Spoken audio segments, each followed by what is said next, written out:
Okay.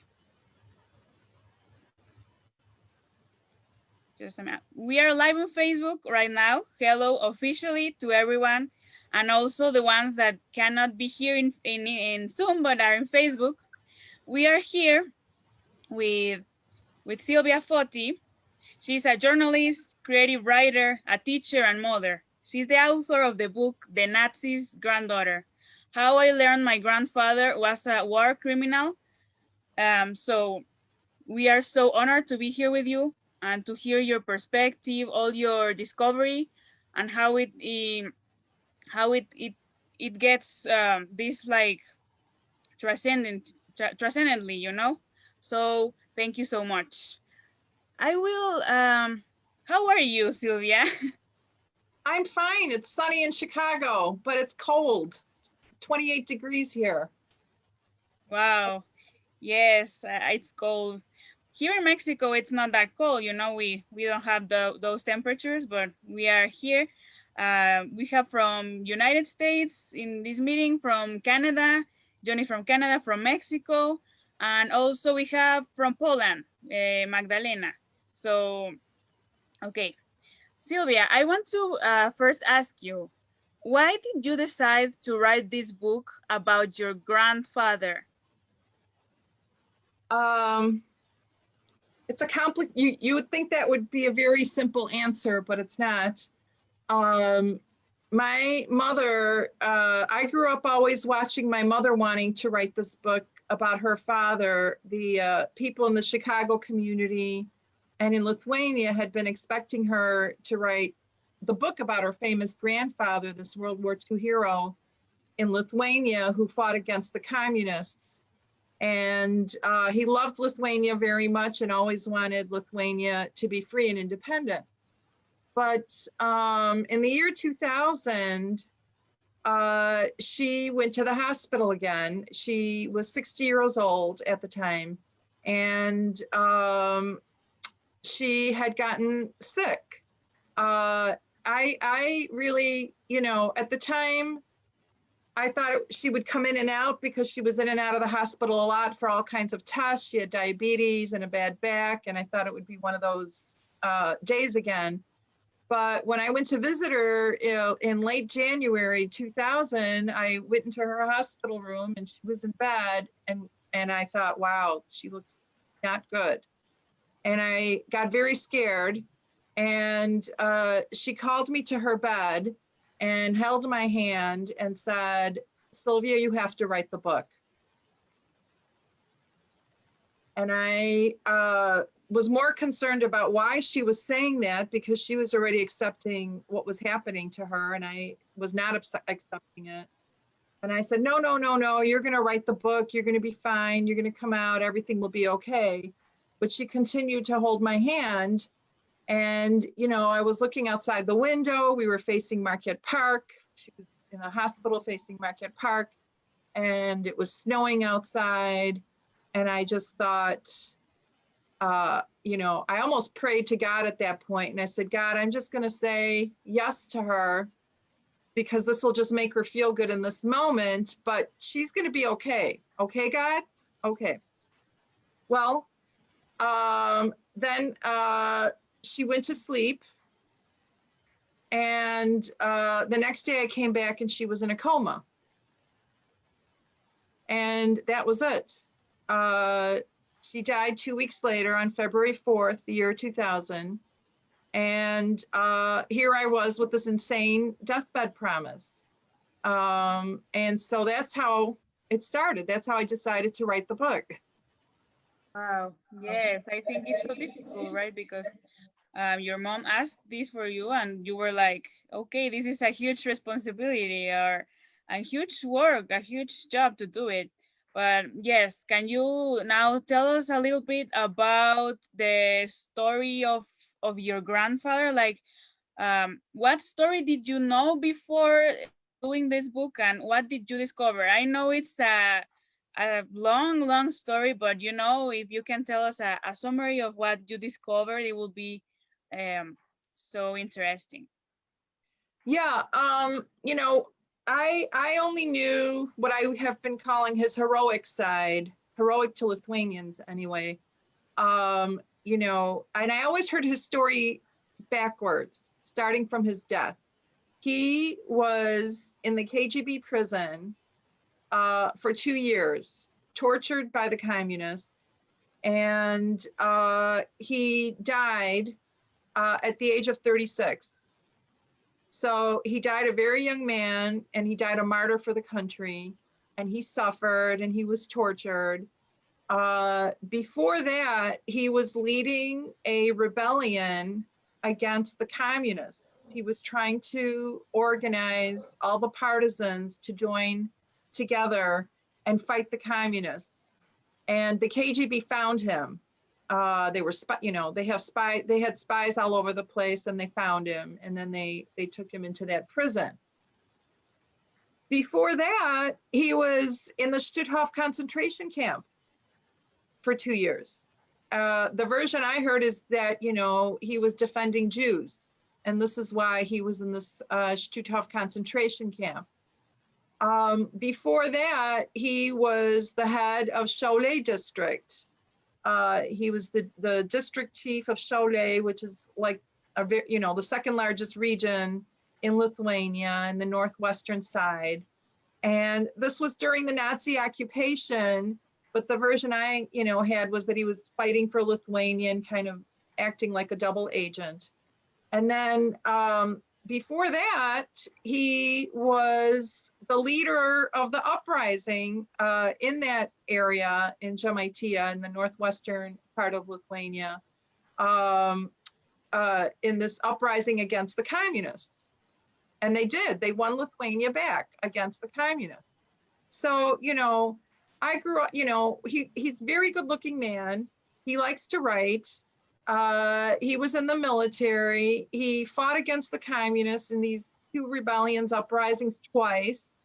And he was in a Nazi concentration camp. And he was in a KGB prison. And all this only at the, you know, until the age of 36. Wow. So, Yes, I think we have here the photo of him.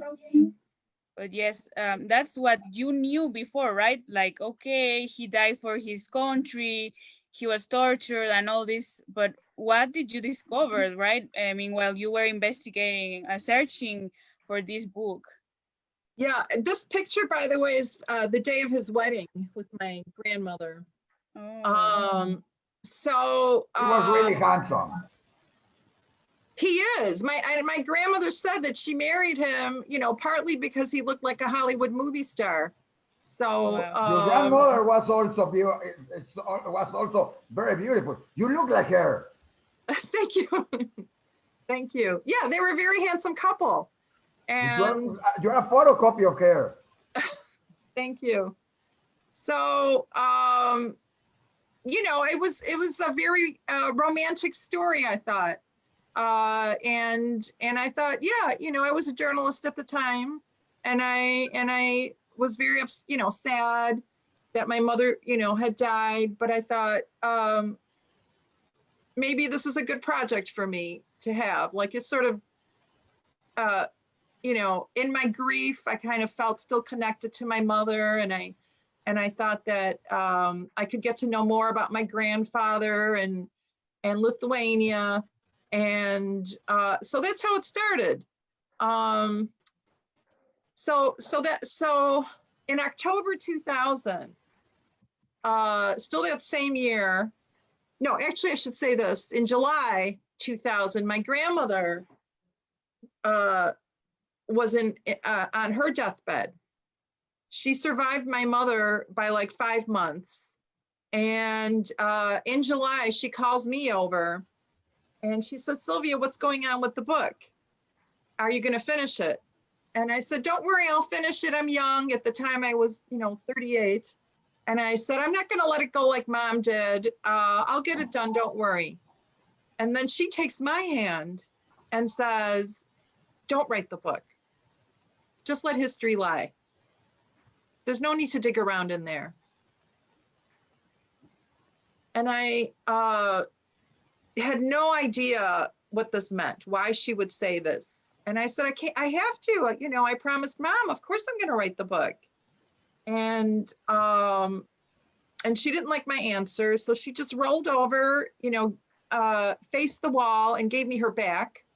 And I thought, okay, I'm just going to let her rest and I'm going to go. And then after that, she was in a coma and had, you know, and then died in July. So then in October, we took my mother and my grandmother to Lithuania. They both wanted to be buried in Lithuania, back to the homeland. And my brother, who's in California, and I took, their cremains there. And so we buried them in Vilnius.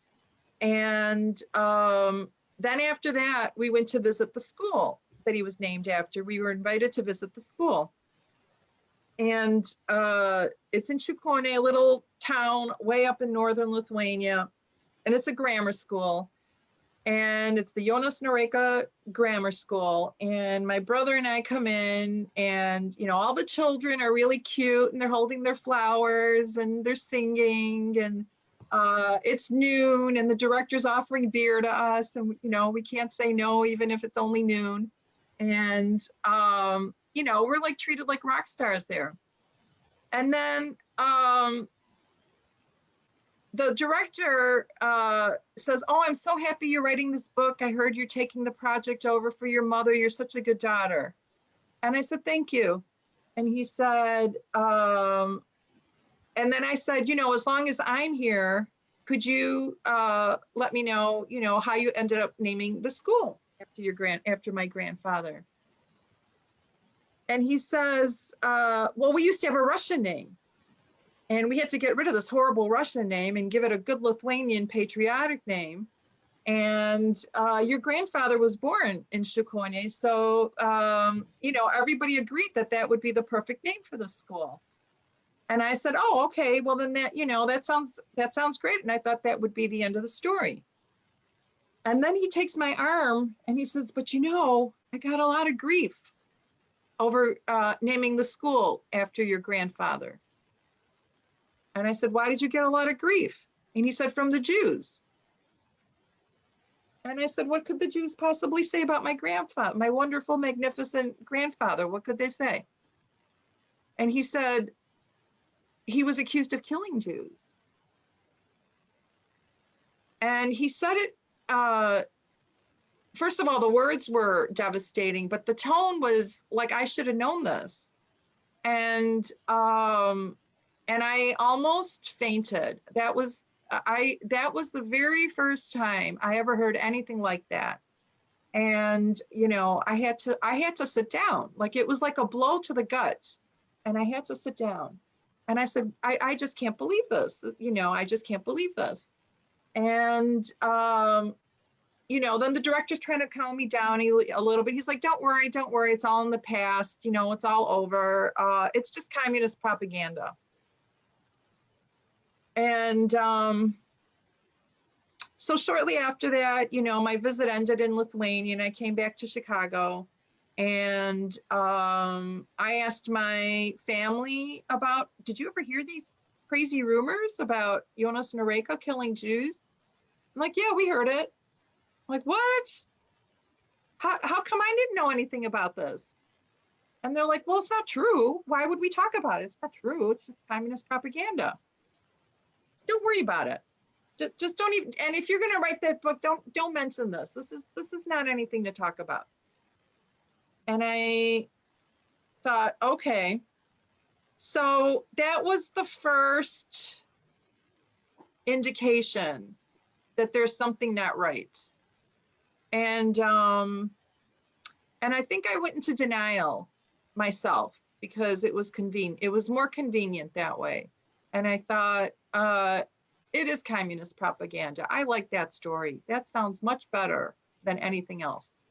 And so for many years, really, this, you know, it's 20 years now, 20 years later that this book is coming out. It'll be 21 years by the time the book is out.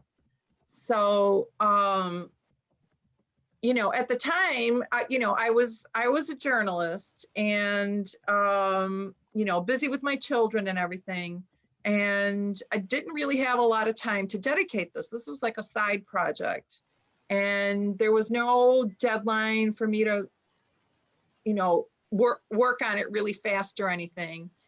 So, and my, you know, what I was doing was getting all the information from my mother, and all this behind me, there's like 3 bookshelves behind me. All that is the stuff I brought from my mother's archives to my, you know, to my house. And then, so it took me a long time to bring that over and to go through it. But I would say, you know, and just to say what he had, when he was in that KGB prison, the KGB have transcripts, and say what you will about them, they record everything. And there were 3,000 pages in Russian of these KGB transcripts. And my mother had them translated into Lithuanian. So I was reading them in Lithuanian and then, you know, trying to translate them into English. So that took forever. Literally, that took forever.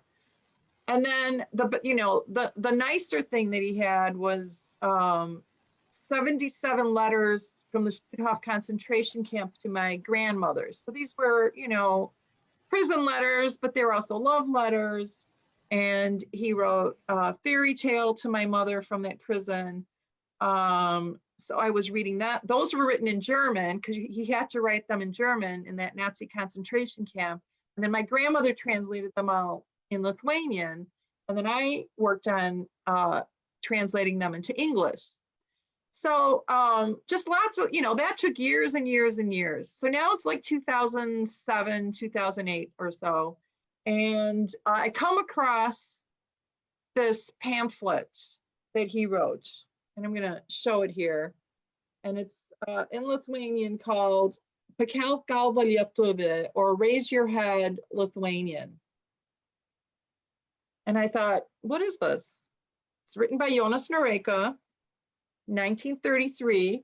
And I'm thinking it's going to be, you know, something patriotic. And I'm reading it, and it's I'm like getting very, very upset as I'm reading it, because it's all about boycotting the Jews in Lithuania. Don't buy any products from Jews. The Jews are the foreigners. Why do they have all the good businesses? Those businesses should all belong to Lithuanians. This is not right. Don't buy anything from Jews anymore. So it's 32 pages of this. So when I finished this, I was ill. I was sick to my stomach, and I thought, this is not going to help. You know, this is not going to help. So, but then I saw something that my grandmother had written, and she had written in Lithuanian, 22 metų vyrukas, 22-year-old young man. So it's like my grandmother appeared from her grave and told me he was just 22. He didn't really, you know, he's just a hothead. You know, you don't have to take this too seriously. So, and he didn't ask to kill Jews in here. He was asking to boycott their businesses. So I was already rationalizing. And so, but again, you know, by this point, I thought, you know, I'm a journalist and I'm going to have to address this. It's not like I can not address it. So, but maybe I'll exonerate him. So I was trying to convince myself that I'll just prove that, you know, that none of this is true. So, so that's how I convinced myself to just look into all this. And then I decided I had to go, you know, I was having trouble writing it as a straight biography. I was trying to write it as just a chronological biography of his life. And it was not working. It was not working. It was not working. And at that point, I convinced myself to get another degree. Well, first I convinced myself to become a teacher so that I could have the summers off. So I became a high school English teacher just to have the summers off so I could work on this book. And then after I got that degree, I decided to get a creative writing degree, creative nonfiction. And that's where they convinced me, my professors, that I should make this a memoir and make this a story about my journey in trying to figure out who my grandfather was. And they were like my mentors. They also said, the story is about the Nazi occupation. Forget everything else. And you need to really dig into that. And what you are finding is just the tip of the iceberg. So you brace yourself because you're going to find some stuff you're not going to like, but it's going to be a good story. So, so with their help, I would say that was a big turning point for me, is going into that creative writing program, and that changed everything for me and my approach and everything. And it gave me some courage. I had some structure and some courage, I guess, to look into this. So then I found this book, and this is called Masinės žudynės Lietuvoje, or Massive Slaughter in Lithuania. And it's about the Holocaust in Lithuania. So I'm opening it up and I'm looking at the index and I'm like, please don't let me see JONAS NOREIKA. Please don't let me see JONAS NOREIKA. I don't want to see JONAS NOREIKA. And there he is, JONAS NOREIKA. Wow. So I opened it up, and this is where I find orders that he had written as district chair of Cholet. And this was it. This was the turning point where I said, okay, now this is it. And this is an order from August 22nd, 1941. And he's asking all of the Jews living throughout all of the Cholet region to be rounded up and brought to a ghetto in Jagare. And then, in October, they were all slaughtered. And so after I saw this, I said, okay, this is it. Now I'm angry that I was lied to about his role in all this. And I'm going to finish this if it's the last thing I do. And I vowed to myself, I don't care what I find, I'm going to find it and I'm going to publish it. I'm going to get it published. And I think it's so brave of you, because of course he had this important but terrible role in World War II and Holocaust. We all know that this is so terrible, but I think it's so brave of you to bring out all this story so this never happens again, right? Yeah. Yes, I think it's very important that the truth be faced. And I am like, every other Lithuanian who doesn't want this to be true. But if it's true, then you got to face it. Because in some ways, it's been so traumatic to discover this horrible, horrible truth, and then to be lied to about it. And then to go from thinking he's a hero to, finding out what a horrible person he was. Like, that's very traumatic too. So the lying is horrible as well. I mean, what he did is, there's no doubt how bad it is, but then the covering it up is also bad. Yes, of course. Well, normally You take questions. Yes. There is a question there, Eva. You want? Normally we answer questions at the end, but I want Eva to ask you right now the question she has. Of course. Yeah, I understand how traumatic this must have been for you to find this out. And your aunt did not want you to write the story because she knew the truth. My But grandmother, his wife. when your mother asked you to write the book, did she want you to stay in ignorance and write the book about him as a hero, your grandfather, or did she want you to, you think, dig and maybe uncover the truth? That's a really good question, and I can only guess at the answer because I'm not sure. I finally decided she must have heard these rumors. And it was my grandmother who asked me not to write the book, not my aunt, my grandmother, his wife, my mother's mother. Yeah. So it's even worse. My mother was 2 years old in 1941. So I don't think she really knew. I don't think she knew. I think my grandmother knew. I think my grandmother knew though. So I think my mother, as she was writing this book, interestingly, when at the age of 55, she got her PhD in literature. And that's a very late age to get your PhD.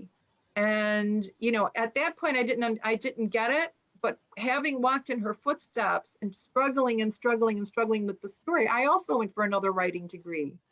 So I think she got that PhD in literature to wrap her head around trying to write the story. But because she was the daughter, I don't think there's any way she could have done it. There's no way. As hard as it was for me, I never really knew him. Yeah. I mean, he died 14 years before I was born, and it was almost, it was very heartbreaking for me. It was very heartbreaking for me. But for my mother, it would have completely shattered her. But my mother had not faced this either. I think she was in a lot of deep denial over it. So when she gave me the story, I don't think she took she just had all this in mind. I think she was just thinking, I didn't do what I was supposed to do about my father. I'm going to pass it to my daughter and hope she can do it. She just kind of passed this story on to me. I don't think she would have wanted me to dig into all this, to tell you the truth. I don't think she would have. My grandmother definitely didn't want to. And my mother probably would not have wanted me to. But because they were both gone, I was able to, because if they were alive, I would have never written this. I would have never done it. They would have convinced me, they would have stopped me, and I would have bowed to their wishes if they were alive. I wouldn't have been able to do it. Well, I want to thank you for having the courage to dig and to write this book. Thank you very much. Thank you, Ava. Yeah, I have a question at the beginning. That you didn't know your grandfather, you know your grandmother and your mother, but when you started, you describe in your book that you have your life like if there was your grandfather was all the time with you. You have it in the living room, you have it in the room, you have it all the time. It was like knowing him like a hero. It's like for a person, it's the most important people in your life. It was more important that your father, because you describe it for your mother, she talks like that. It was more important than anything else. And suddenly you start, you have the option to write the book. It passed many times, and you start with the book, and suddenly you found something disgusting about your father. Many people will say, all right, I don't want to know. I just wanted to write because he's my hero. He's forget about being the hero that will speak later of a country. It's my personal hero. It was like holding my hand all the time. So what did after and in the first year you didn't find anything about youth and anything about that, but you know what did inspire you to continue this labor when you already knew that maybe be something that could put black in your father's in your grandfather's image? I have a defect, and it's called I'm a writer. Right. And many writers write what they think, and they can stop when they don't like what they are writing, or goes against what they are thinking. Yeah, I just it was like a magnet. I tried to stop. I tried to put it away. I tried to not write it, but it just always drew me back like a magnet. And I just, You know how you watch those movies and there's somebody horrible in the basement and that woman goes down into the basement, down the stairs, and everybody's screaming, "Don't go in the basement, don't go there, they're gonna kill you." I'm the one that goes in that basement. So I think it's just, I had to know. And it's a very compelling story. And you know, part of it is I'm American too. So I, you know, was raised in a very free democratic society. So I felt I was in a safe place to write it. As painful as it all is, I felt like I could, if anybody could do it, I could do it just from the circumstances of my life. And about that, I know Samantha, if somebody else have, if it was not you, but somebody else who wrote this story, what will you think about it? It's a lie, it's a communist, he's against us. What will you be thinking about? You didn't investigate. If somebody takes the book and says, I have here the book, General Storm, the hero or criminal, and somebody else did it, not you, what would you be thinking about it? I would be very upset. You know, and that was part of the reason I was thinking, if anybody's going to do it, it should be his granddaughter, because it's going to carry more weight that way. And if somebody else did it, I would be very upset with myself, because I have a background in journalism. I'm a writer. I would have called myself a coward, and I would have been kicking myself if I didn't do it. Sam? Oh, yes. Why do you think in Lithuania he was considered as a hero, or he actually kind of is? Yeah, he's still considered a hero. That's a very complicated question, but I think the big thing is, you know, Lithuania was subjugated by the Soviet Union from 1945 to 1990. So for those 45 years, it was not allowed to dig into its own past. It was allowed to do whatever the Russians told them to do. And the Russians also said, they called the Jews Soviet citizens. They didn't even call them Jews. They just called them Soviet citizens. So that covered it up. The Russians also tried to cover it up. And I know the Russians liberated the camps, you know, in January 27th, but they were also known to be very anti-Semitic too. So, so anyway, I think that because the Soviet Union had occupied Lithuania for those 45 years, that sort of put everything in a deep freeze. And so nothing could be investigated during those 45 years anyway.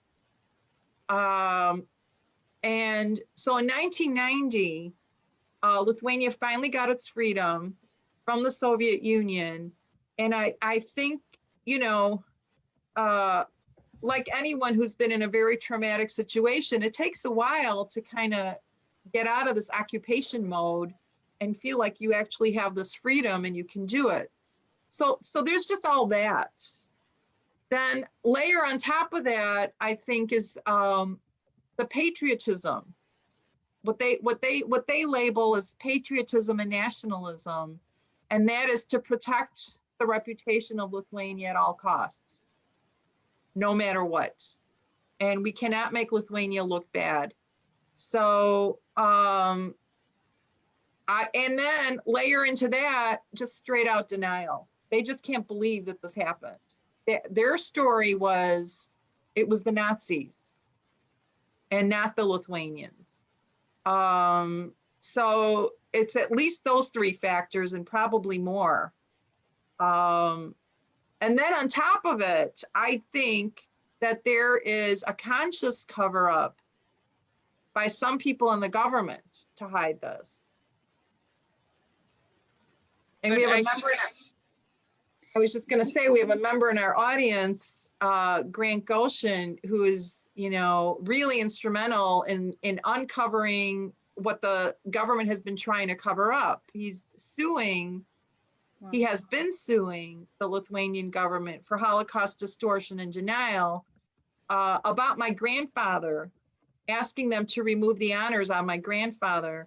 And I, you know, I wrote a letter of support in there too. And he's taking this all the way to the European Court Commission, this whole thing. So it was, you know, this little family story is now like blowing up into this big international issue. Wow. Yes, because I think the question is like, why is he considered a hero? You know, because he also has he had a plaque, right, in Lithuania. He was like, I don't know, so important for them. So it's like amazing, right? I think it was because he was a soldier that fought in the war, right, or something like that. But it's, you know, it's not understandable for us to consider him as a hero after knowing all the things you have discovered, right? Right. And this actually, the plaque has a lot of history already. This is not even the original plaque.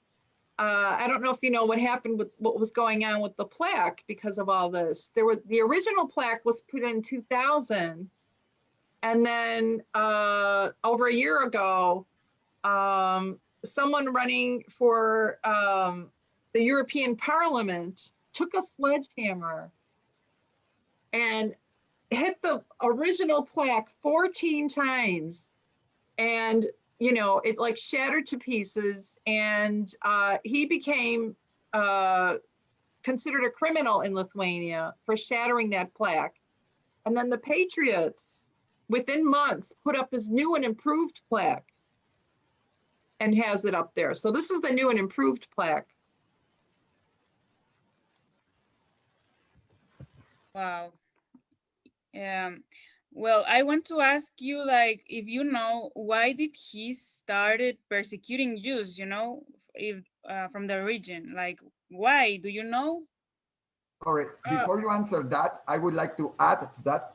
Many said that it was, he started to persecute Jews, but that it was about orders from the Nazis, that he didn't do it by himself. What do you think, both of these? Just to complement Sam's question. Yeah, that is what the Genocide Center, which is defending him, Lithuanian Genocide Center is defending him, saying he just did what the Nazis asked him to do. I think he agreed with what the Nazis were asking him to do. I think he was a very strong-willed man, and if he was asked to do something that he did not want to do, he would stand up and say, I'm not going to do this.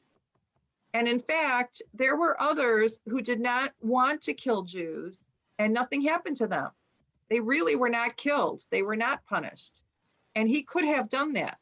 And he chose not to. And I think he chose not to because he agreed with them. I think he was never technically a Nazi. He never really joined the Nazi party. But you know, the word Nazi today, its meaning has expanded. So if you were a Nazi collaborator, people are calling you a Nazi anyway. So he definitely collaborated with them before he became that district chair. And during that time, under his watch, you know, I looked into Plunge the most, I would say.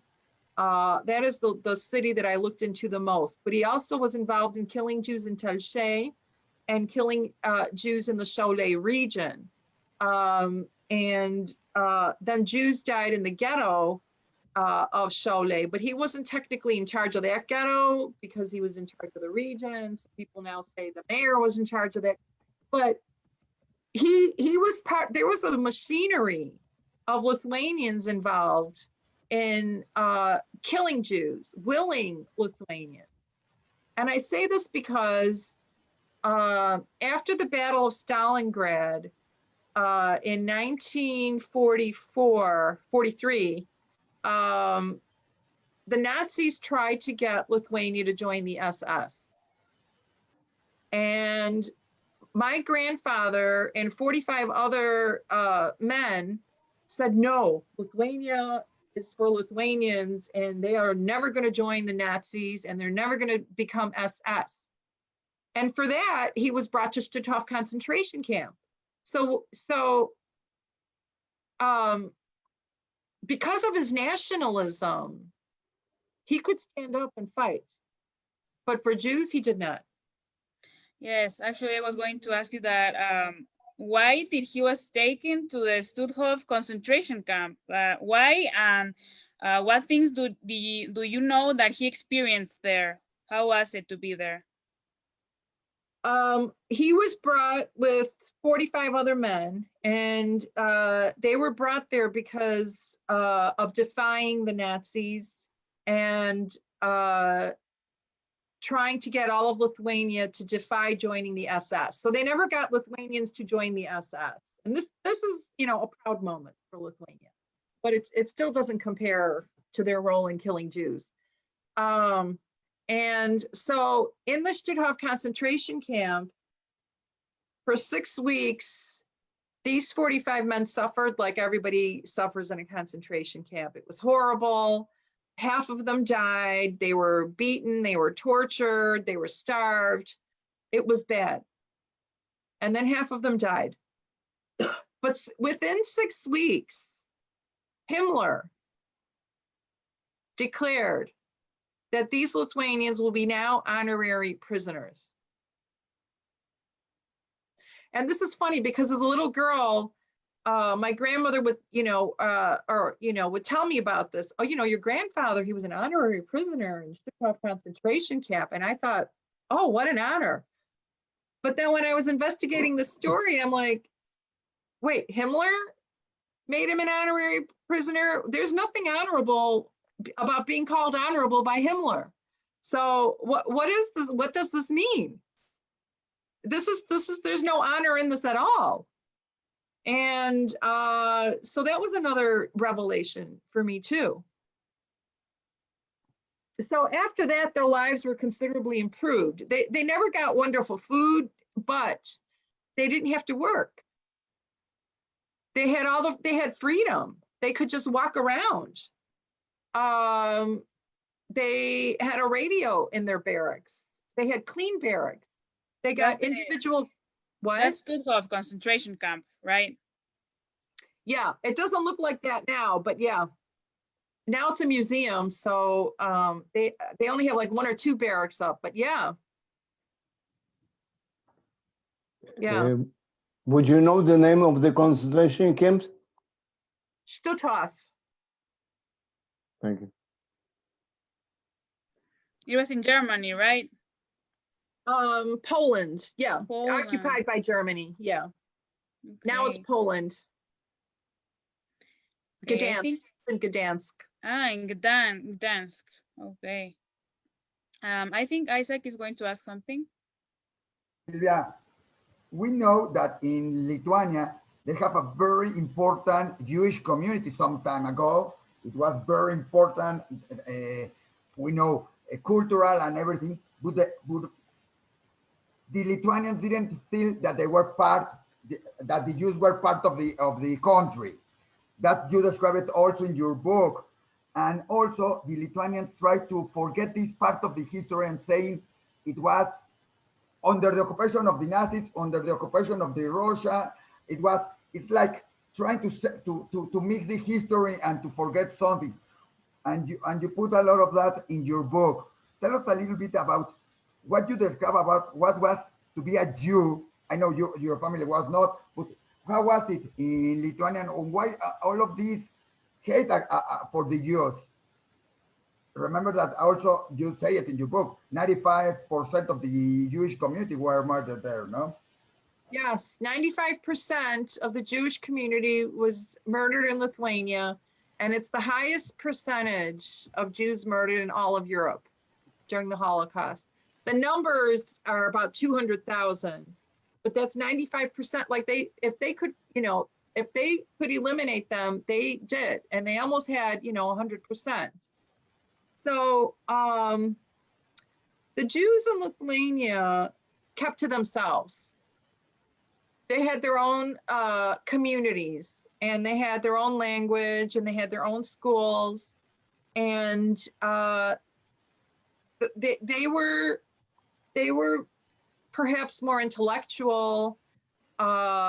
They studied harder. They were more professional. They had more businesses, and they very much kept to themselves.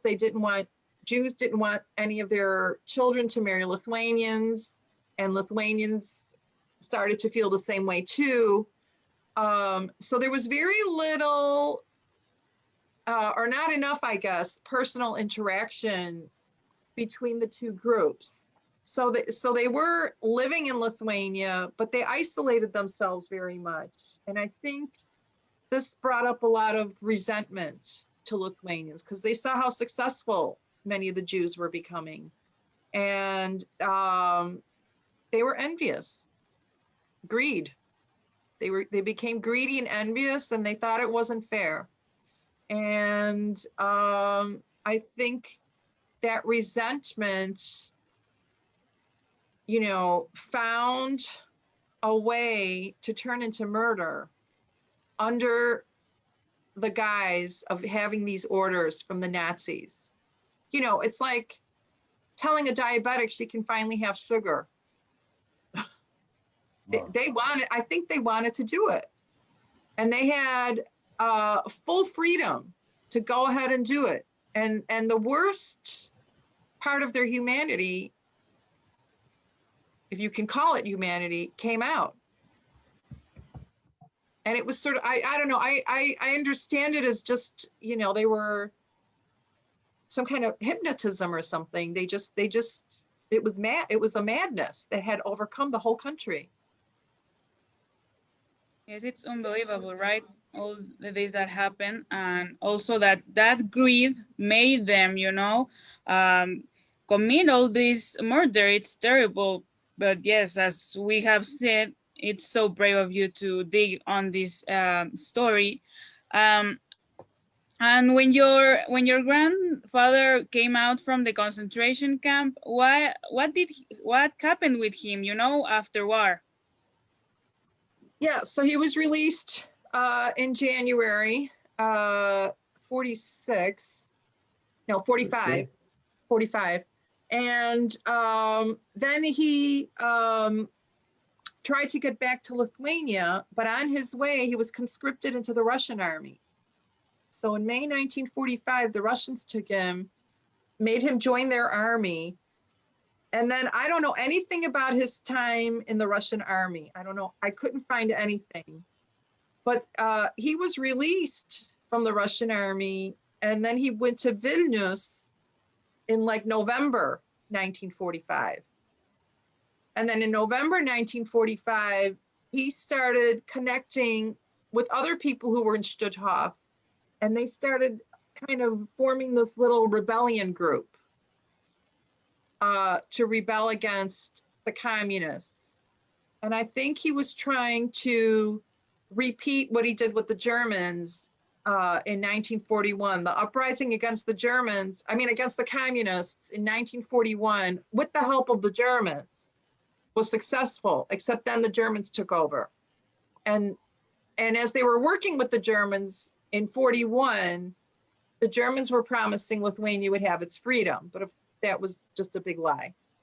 But in 1946, he thought the United States and England would come in and help Lithuania fight against the Russians. And that, of course, never happened either. So he was trying to repeat what happened in 1941 against the Russians again in 1945-46, and it completely failed. And they caught him, and he then was brought into the KGB prison, where he was there almost 2 years. Now that you are telling us about the KGB prison, can you tell us about that prayer book he had there? The prayer book? Yes. Oh, yes. I have it somewhere in my office, but I think I have the picture because I was reading. Oh no, this is not the picture. I was reading about this, and I We think have the it's article. hold on, I have it. okay. Well, meanwhile she's searching it, I wanted to show you where was Stutthof concentration camp. Stutthof is right here. Okay, I'm trying to draw. Okay, right here, Johnny, in Yeah, Gdansk. he was So only 6 weeks there, eh? 6 weeks? What? He was only 6 weeks in the concentration camp. No, he was almost 2 years. Or 2 2 years, years. yeah. Yeah. So yes, what can you say? What can you tell us about the discovery of that book? My mother got it from another woman who was the niece of a friend of my grandfather. And she had held this book for like 45 years until Lithuania became free. And it was the prayer book that my grandfather must have had in his pocket while in the KGB prison, I imagine. And it is a, you know, small but very thick. And the pages now are very fragile. They've got like Scotch tape on them. And it's a Catholic prayer book. It has a cross here. And it's Polish though. It's written in Polish. So I was surprised that it was in Polish. And I don't read Polish. Yes, that's a picture of it. So that's his prayer book that he had. He was very, I mean, it sounds ironic, but he was very Catholic. I mean, except for, you know, following the commandment of do not kill. And he wrote a prayer when the Stutthof concentration camp. He wrote a prayer that was reprinted in a priest's memoir. One of the men there was a priest, and he wrote a memoir, and he reprinted that prayer. And that prayer now is on the gravestone of where my mother and grandmother are buried. We were trying to bury my grandfather in that spot, but we could never identify his bones because of the DNA analysis. So in the end, it's just my mother and my grandmother are there. Yeah. I could not imagine what will happen if somebody tomorrow says in the United States that George Washington was not a hero, that he may be some criminal, or Nelson Mandela, or I don't know, Shimon Peres, Christopher Columbus. let's say Columbus. Well, no, he came discover, but he did it like he was not a hero. He didn't fight to get a liberty. I don't know, Bolivar in South America. What was the reaction in Lithuania when you take out your book or you start digging and say, wow, and not only in Lithuania and the government, with your friend, you were part of a Lithuanian community in Chicago. And what was the reaction when somebody tells you, George Washington is no more, NOREIKA is not a hero? What is the reaction? Anger, a lot of anger, hate, disbelief. You know, I've gotten hate mail, and you know, I'm accused of profiteering and I'm told I'm a KGB spy now. All right. I'm a Russian spy now. Still waiting for my millions from Russia. But you know, it's so much. All I can say is it took me about 10 years to really accept the truth. And that's because I was working at it and digging and trying. So if somebody is not even working at it, it's much easier to say it's not true. It takes a lot of, and it took a lot of internal work to come to terms with this. You know, I felt very guilty. Even though I was not even born in World War II, I felt the stain and the guilt of my grandfather in my own soul. And I am trying to atone in some way for his sins, if that's even possible.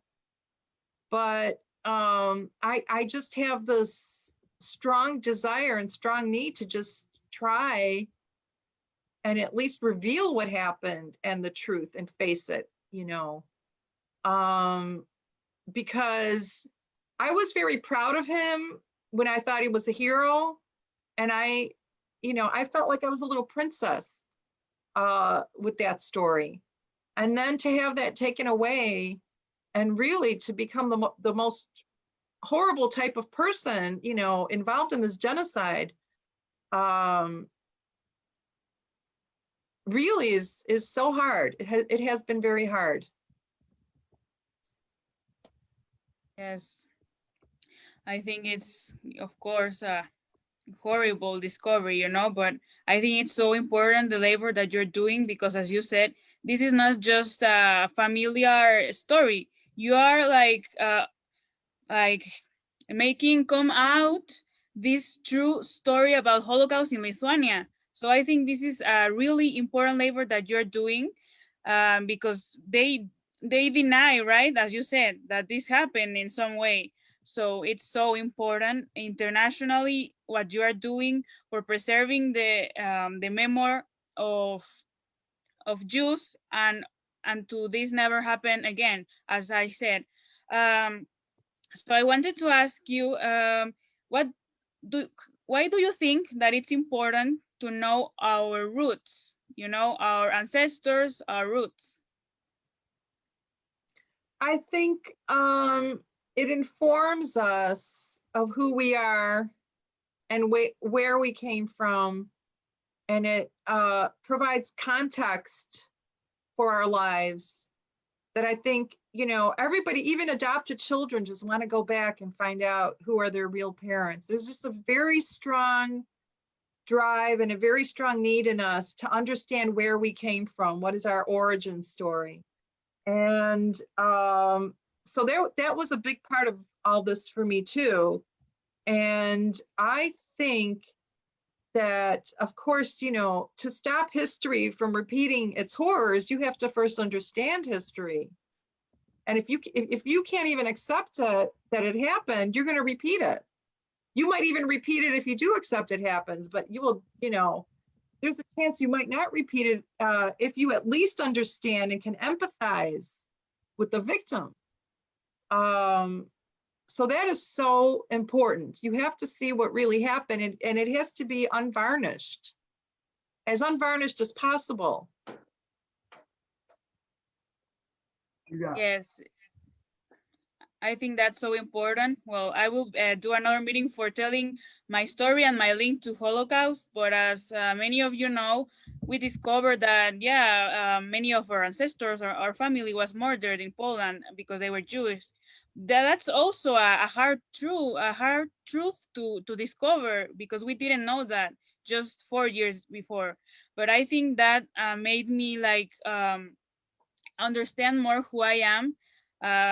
Where do I come from? Where does my family comes from? And as you said, to not repeat the things that happened before that are horrible.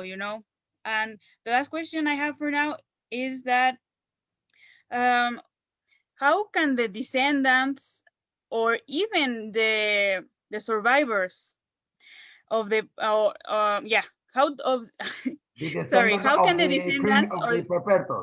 You yes, refer, no? how can the descendants of the perpetrators or even the survivors can reconcile with the descendants of survivors? Because here in this meeting we have 2 or 3 Holocaust survivors and also descendants.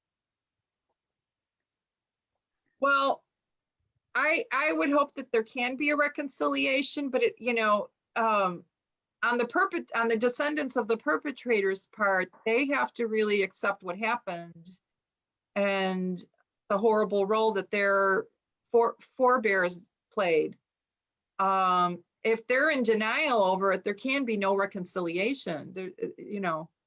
So I think it's on the descendants of the perpetrators to really do the hard work of coming to terms with what our grandparents did and the role that they played. And we can try to understand it as much as we want, but ultimately we have to reject what they did. And only after that, I think, can the descendants of the survivors feel that it's safe to even talk to the descendants of the perpetrators.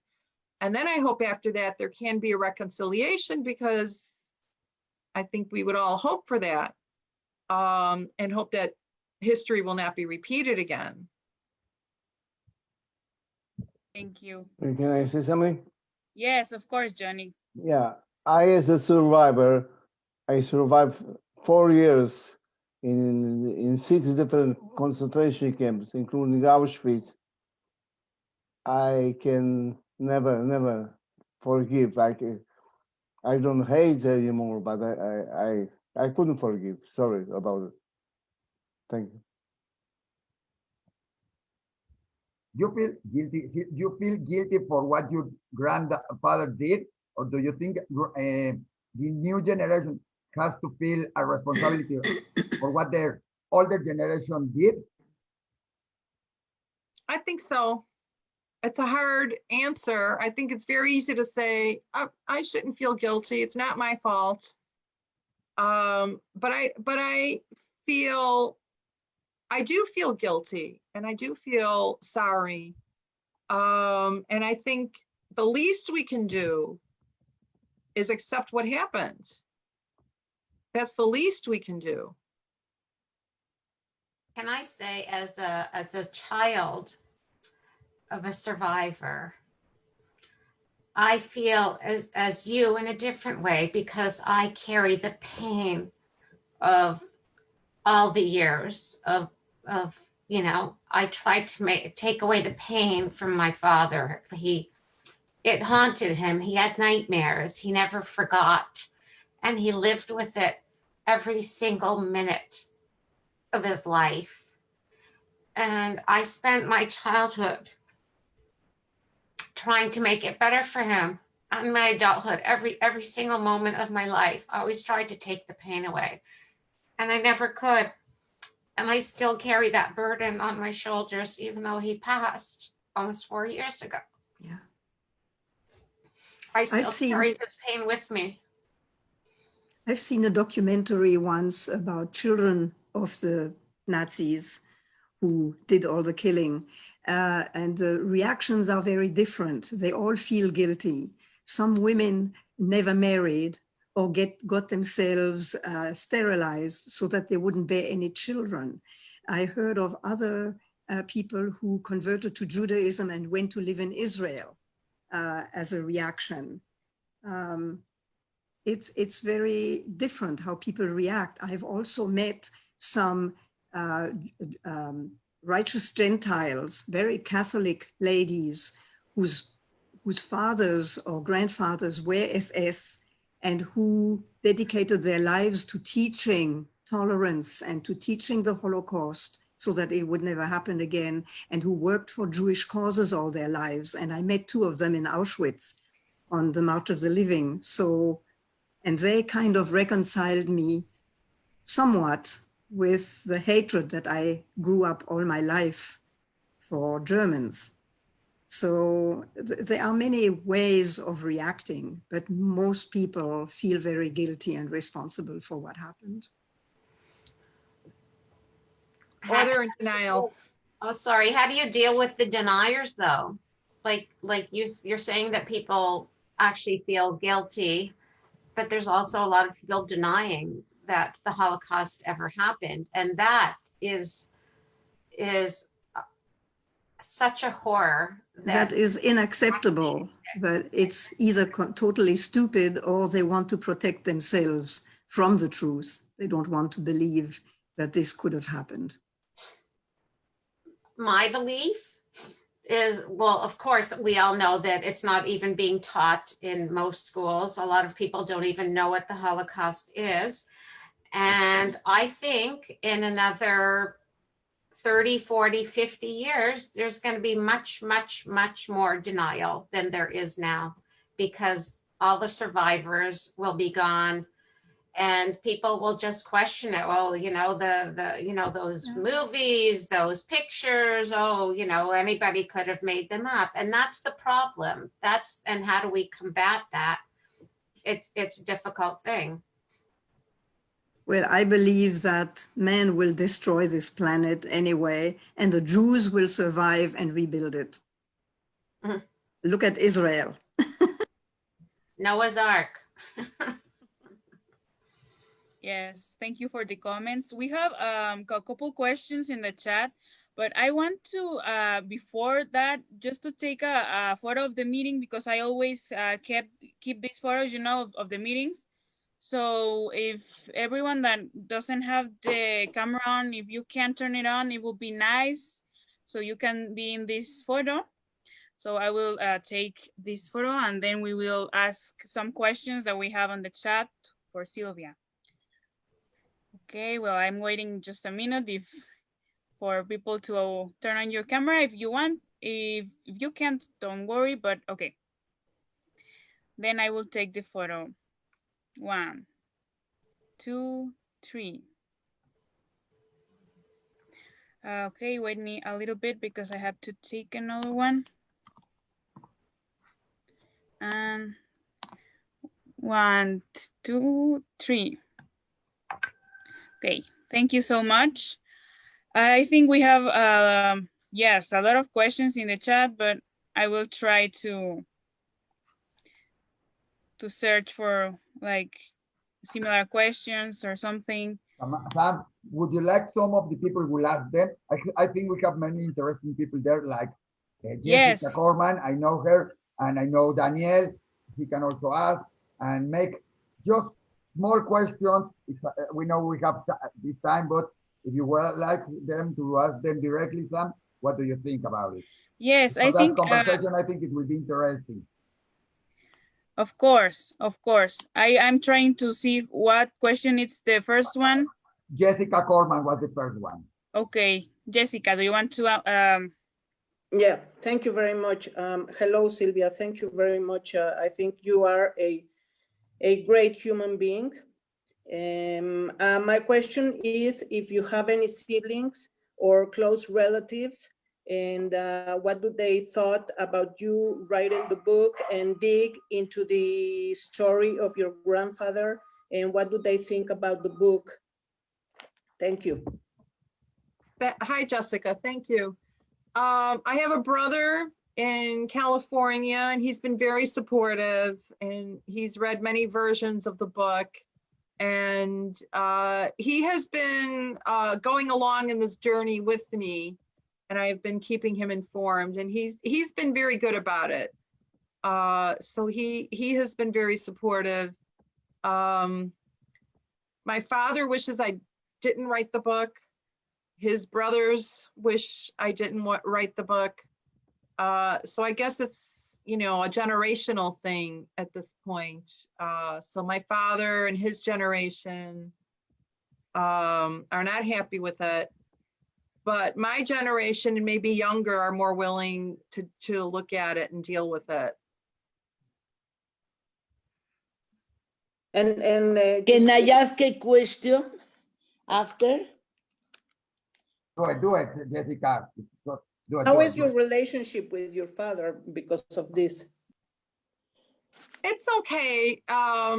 You know, it hasn't been really that strange because of this. I mean, he has his own life. He remarried. So he's remarried. He's older. He's 85 now. And you know, God bless him. It's fine. He, you know, it's not like he disowned me or anything over this, but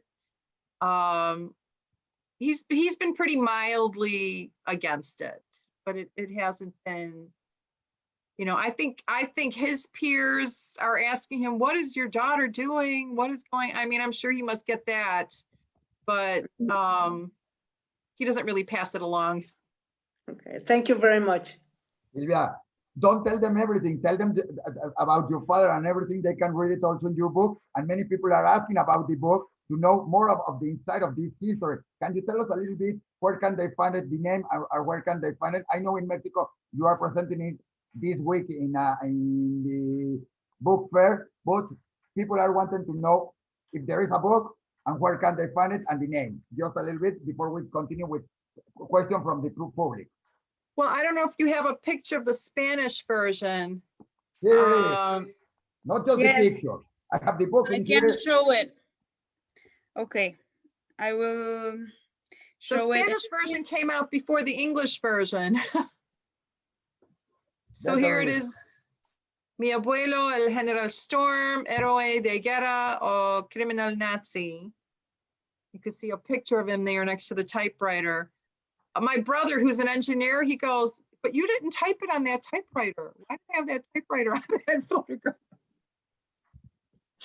So this is available in Mexico now, and in all the major bookstores, as I understand it, and you can get it on Amazon, Mexico.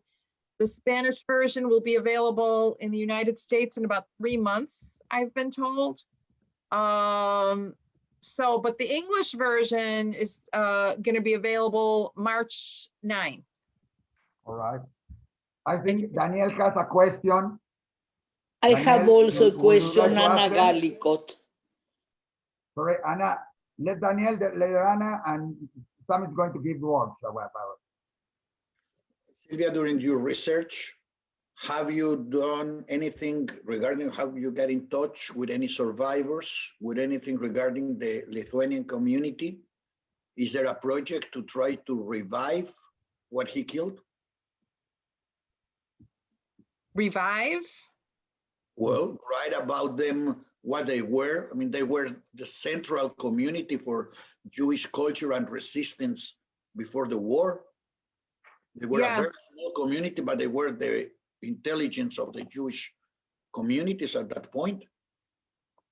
There is in Telšiai a Lithuanian, a Jewish Lithuanian who wrote a book about the Jews in Telšiai.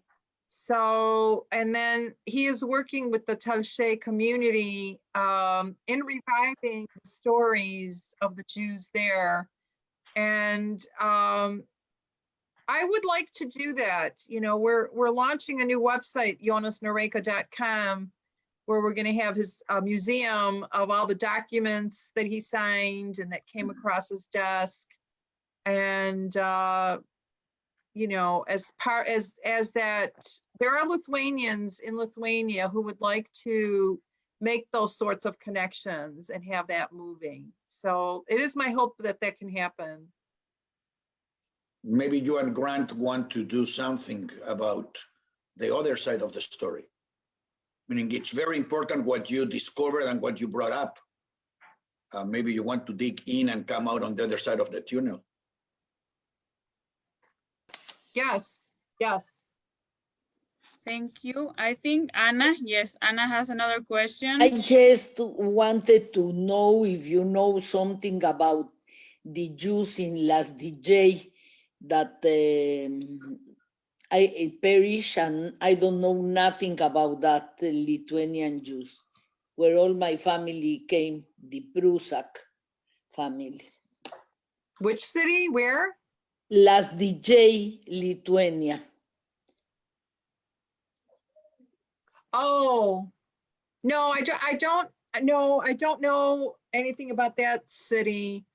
I really focus just on Plunge and Šiauliai mostly, and a little bit of Telšiai and Žagarė, which is kind of his trajectory of where he was involved. So Thank you for your exposure. It's beautiful to hear you. And we will buy the book I am here in San Diego when it arrived. Thank you so much. Thank you, Anna. Thank you.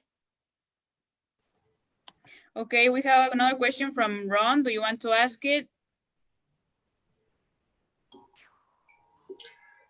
Hi, Silvia. I'd like to begin by congratulating you for your bravery I think it takes a certain kind of person to be able to part ways from at least a part of your family's ideology and your heritage.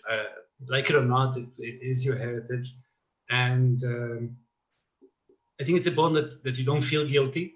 I think that you're not really responsible for what people have done before. You're responsible for what goes on ahead of you, what you're teaching your kids and the rest of the world now with the book that you're publishing.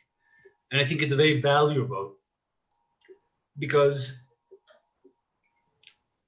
what the Jews, when the Holocaust survivors who are present here and others give their testimonies, a lot of it can be discounted.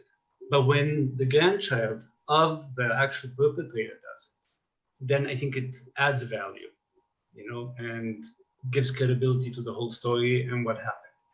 My actual question was, what I'm curious about, when your grandfather and the 45 Lithuanians were imprisoned, and they had to share quarters with Jews in the concentration camp.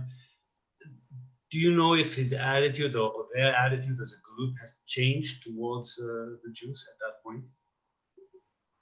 You know, my grandfather was a writer, and so I was reading and hoping maybe I would find some kind of writing of remorse about his attitude, and I did not find it.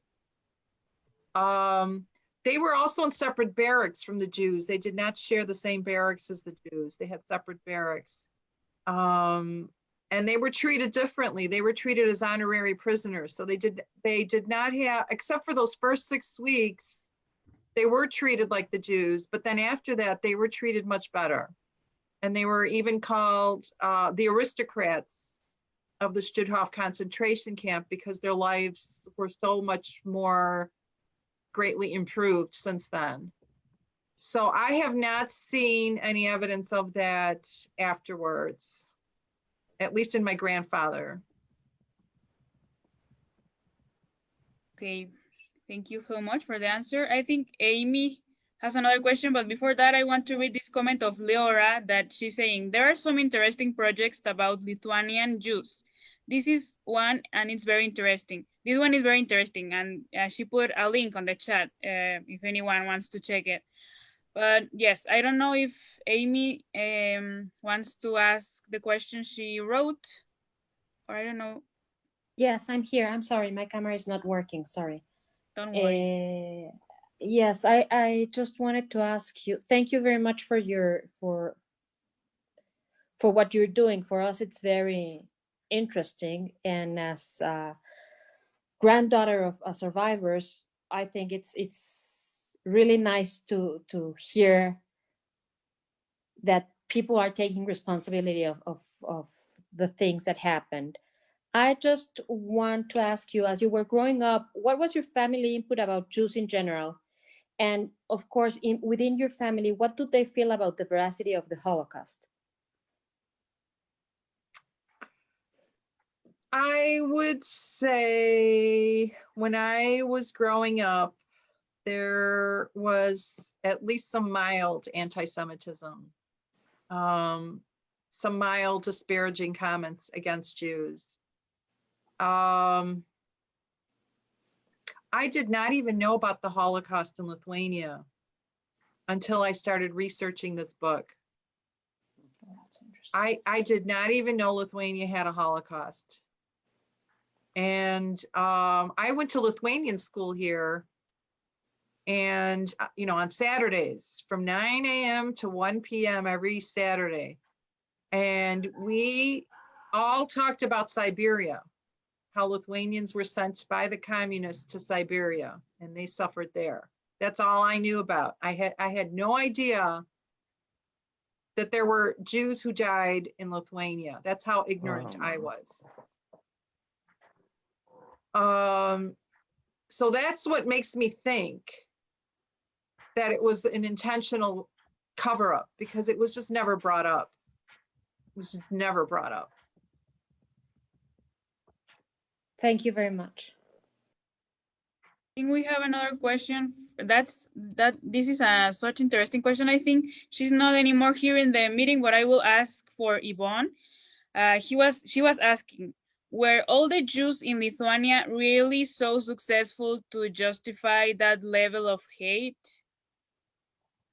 Well, nothing justifies it. I mean, there's, no justification for it. It's the basest human instinct imaginable. That's just what I heard. So I'm sure they were not that successful. And even if they were, so what? More power to them. I mean, that doesn't mean you have to kill them. Yes, exactly. I think that as Johnny had told us many times, hate is a poison. So that's what happened, when you hate, when you have this greed, this envy. That's why that's why I'm starting this project, because I want people to know about this, and also my generation to know about this. I think here in the meeting we have like 8 or 10 people my age. Maybe they don't have their cameras on, but it's so important for me, because even if they're 10, 8, 1, if one lesson keeps in their minds, in their selves, I think we are like fulfilling this purpose of not forgetting what happened, and to never let happen to never happen again, this. So yes, I don't know if anyone has another question. I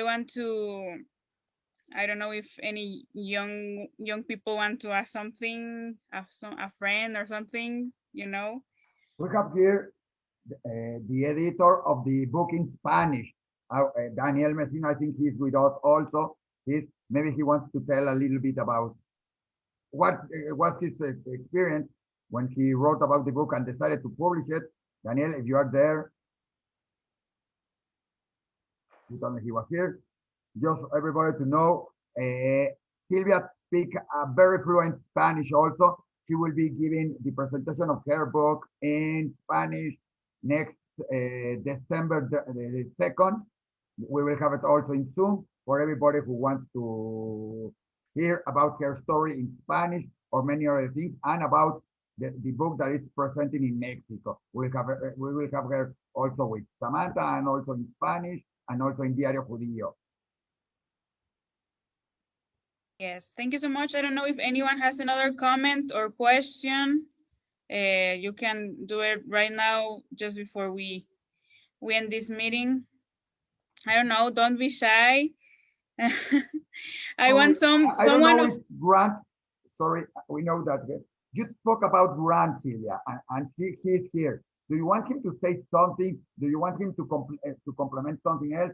He didn't answer me if he wants, but I don't know if he wants to say just a little bit or something that it has to be with your story, because I think you have been working with him to also, or do something together, no?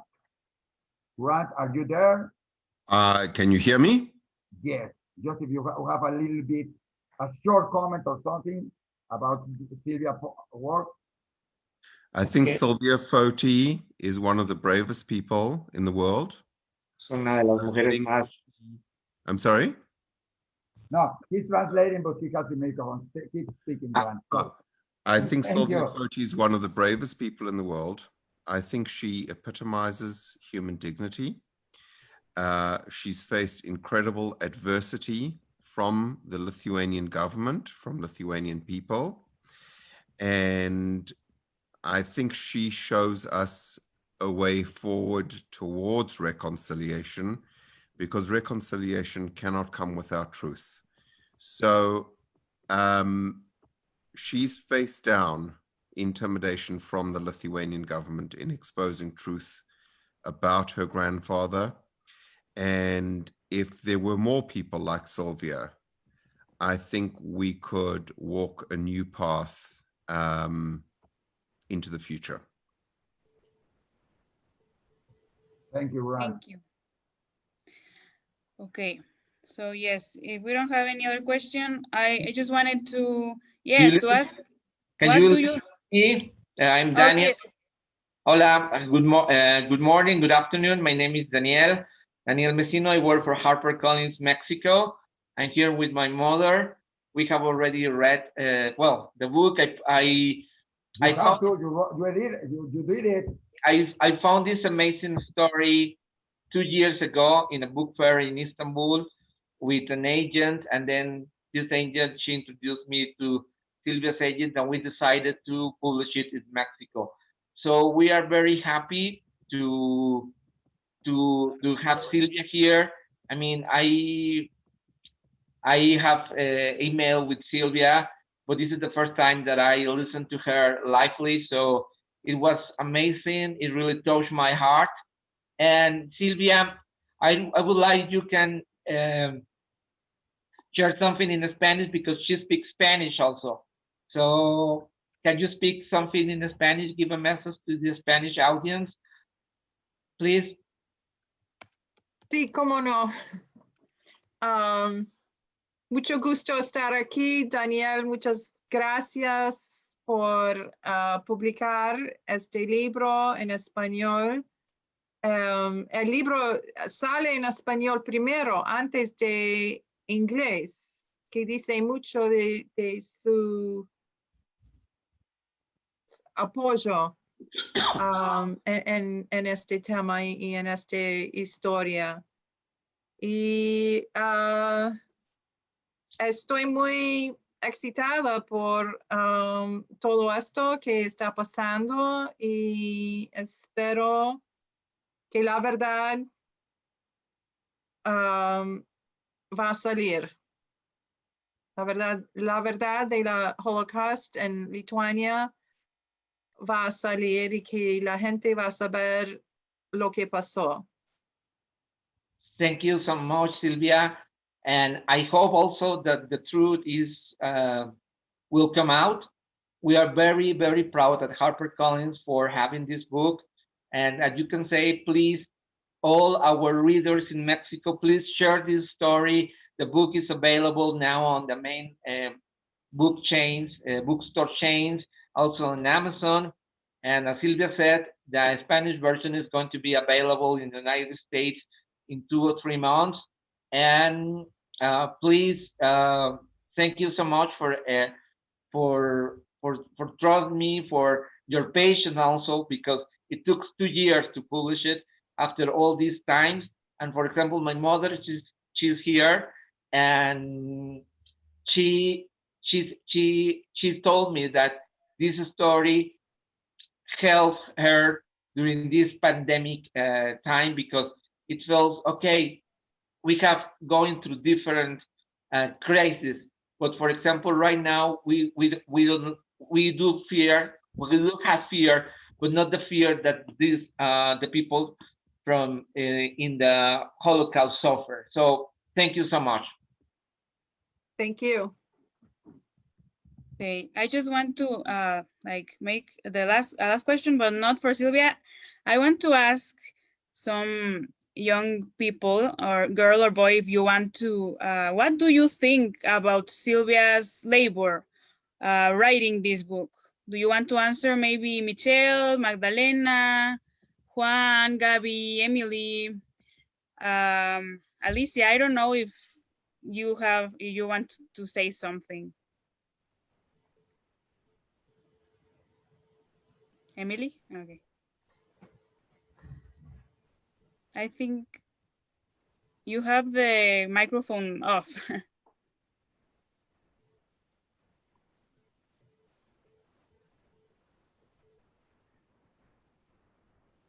Yes. I'm sorry. I think I had a little bit of trouble. Well, first of all, I just wanted to say that there is absolutely no place for hate in this world, and that is something that happened before that made all these terrible situations. And hearing these stories makes you realize the power of truth in our generation, especially because of everything that's going on nowadays. You know, we can't compare the things that are happening now with the things that were happening before, but it is our job now to listen to these stories. We have the privilege of speaking to all these people, to survivors, to children of survivors, and tell the story to other people. And if we have kids, then we can carry on these stories. So I think that it is very brave of all of you to tell these stories, to get up and decide that, hey, I want to encourage these young adults or youth people to continue talking about what happened. Somebody was telling that it is true, there's going to be a moment when there is going to be more people who are not going to believe all of this happened. So it is now our job to tell these stories. And well, thank you for everything you've said, and thank you for your courage. I am very grateful for everything you've said. I just want to say something. To prevent another Holocaust, to prevent to happen again, the key is education. And I want to thank very much Sam to participate in doing great job. Thank you very much. Thank you, Sam. Thank you, Johnny, for being always here and also for sharing your story, little parts of your story also in every interview. We honor you and thank you so much for being here. Johnny, also Eva, she's also a survivor, and everyone, all descendants of survivors that are here and all the people that listen to us. So I think we are going to finish this meeting, but I want to thank everyone for being here, and also to Isaac, to Diario Judío, for being in this meeting and for sharing this project that it's called The Voice of the Silence, because I want to give a voice, to those stories that that doesn't have a voice. So I don't know, Isaac, if you have an final comment. So I just want to thank Silvia. I want to, not just for the book, but for the courage to do it, and for the courage to do something that can change the history in a country, not just in a family, in a whole country, and give a new perspective for the whole world. Thank you very much, Silvia. We will see you again in these days with your presentation of the book in Spanish. We invite everybody to see it, and it will be a pleasure to hear again about you. Thank you Looking so much. forward to it. Yes, of course. Thank you so much, Silvia. So we can say goodbye to Silvia and to everyone. If you can turn on your camera and say goodbye, will be nice. Your poem, Samantha, you have your poem or not? Well, not, but okay. Goodbye to everyone. Bye. Thank you so much. Thank you. Goodbye and thank you all. Thank you. No puedo Bye. salir.